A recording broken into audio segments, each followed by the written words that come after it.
What's up, Matt Clark here at the new Matt Clark. Just a quick video on what motivates me to stay sober.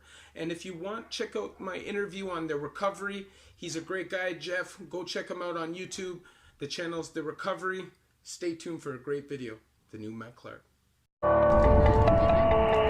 need the peace, don't forget the money, man.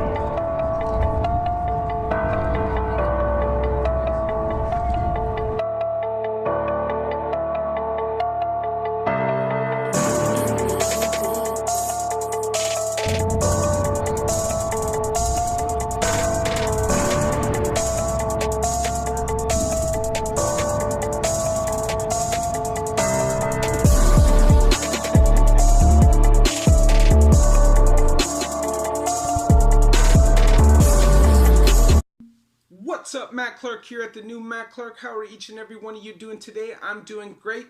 It's Monday. I love Mondays. They're the best day for me. I'm well rested and work just seems to be a breeze on that day. I hope each and every one of you had a great day.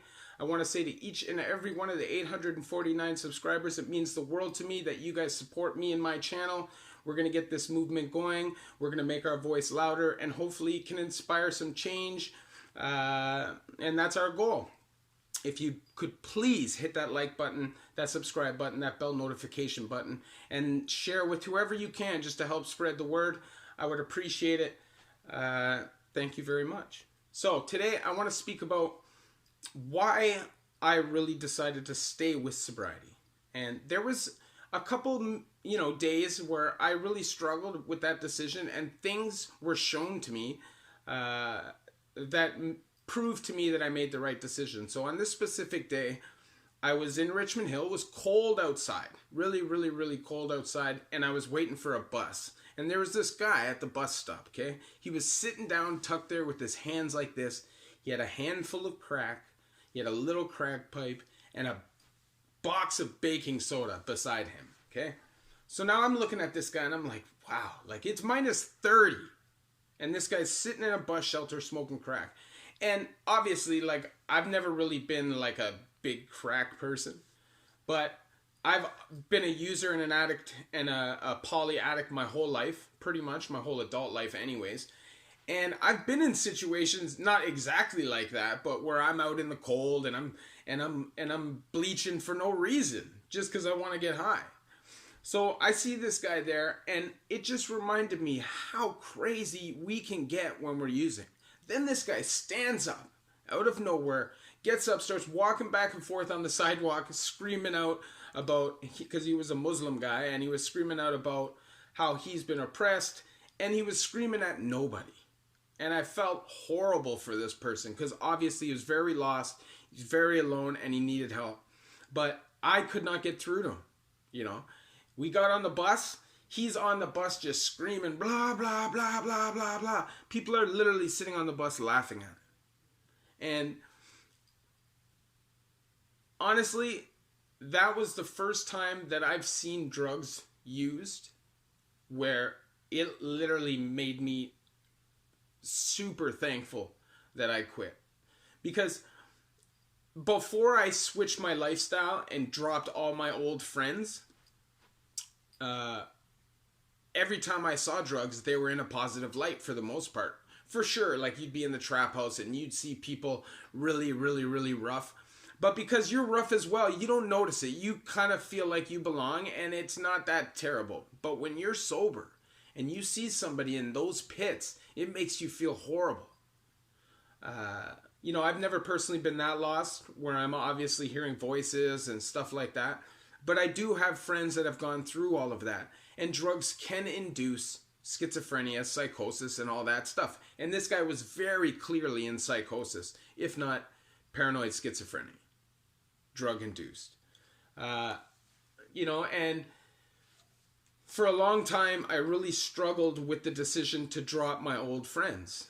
But as soon as I dropped those people and I dropped those temptations, my whole life changed. And honestly, in the, like 18 months that I've been out, I've seen drugs once, and it was that guy in the bus shelter, which quite obviously isn't going to make me want to use.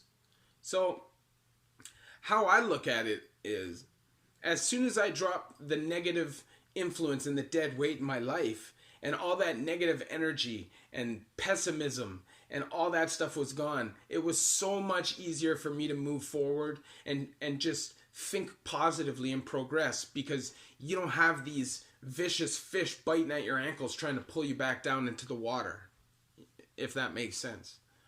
So I think the first thing that you should do if you're serious about getting sober is really look at everybody who's around you, because 99% of those people are not your friends, and really survey the scene and decide who you're going to keep in your life. And really, if you're serious about it, nobody who you use with should be one of those people. And most likely, even the people that enable you, who think that they're doing good by you, should be dropped. You need to start riding solo and start worrying about yourself and start worrying about what you're going to do for you, what you're going to do to change your life, and exactly what programs you can get to do that. And believe me, they're out there. You just have to search for them. I know a lot of people that are addicts feel lost, like nobody cares. It's not that people don't care. It's just that budgeting is limited, support is limited. So these things are tucked into little corners of ghetto communities, and you really have to search to find them. But believe me, they're there, and there are people that care. There's a whole YouTube community of people that care. I used to never think people cared, and then all of a sudden I started looking for treatment, and all of a sudden there was a bunch of doors that opened for me, and I was able to get it. So you just have to look for it. You can't sit back and expect people to come looking for you to save you. You need to save yourself. And I'll tell you what, that day that I saw that guy in the bus shelter, that was the first day that I decided I was going to do a YouTube channel.